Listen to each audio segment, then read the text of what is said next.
Well, it's stressful and expensive, but it's one of the happiest days of your life. We're talking about your wedding day, but one happy couple hit a major roadblock. And tonight in my Contact 13 report, we'll meet a local bride and groom asking, "Where's my wedding?" It's beautiful, and they have the most amazing view. Ashley Albornoz and her fiance, Jonathan, fell in love with the Aston Monte Lago Village Resort at Lake Las Vegas.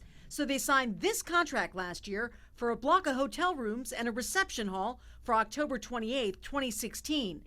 But just a few weeks later, Ashley found out she was losing half the space booked for her reception. She said that the two spaces were no longer going to be conjoined because their association had decided that one would be for the banquet hall and the other one would be transformed into a restaurant. Without enough space for her 200 guests, the Aston Monte Lago offered a solution.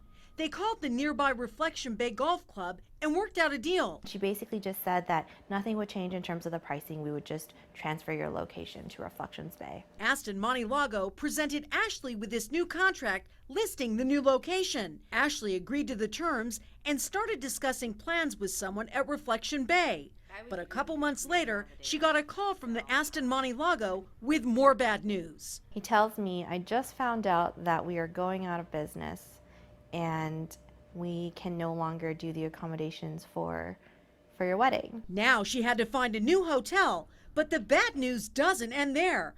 Ashley spoke with Reflection Bay and learned she wasn't actually booked to use their reception space. She told me that that's not a legal contract. And she's right. Ashley's contract isn't with Reflection Bay, it's with Aston Monte Lago. And while Reflection Bay is willing to help, they're already booked for Ashley's October 28th wedding date. Well, I was upset. I told her that we have to have it on the same day. We have about 95% of our guests traveling, and invitations have already gone out. So here's the good news. Reflection Bay helped Ashley find a new location available on October 28th. And Ashley says Reflection Bay is paying the difference. She also found a new hotel, but there's a big lesson to be learned from Ashley's contract confusion. If you're signing a contract, you want to make sure that the person who you're dealing with has authority to enter into that contract. Consumer rights attorney Sophia Medina with the Legal Aid Center says, make sure that person officially represents the company you're signing a contract with, and make sure to read the entire contract. You have to read every single word of the contract, and I know it's hard, and I know it can be time consuming. So here's the Contact 13 bottom line. Make sure to get everything in writing. A verbal promise doesn't count, and don't feel pressured into signing anything. If something doesn't feel right, don't sign it.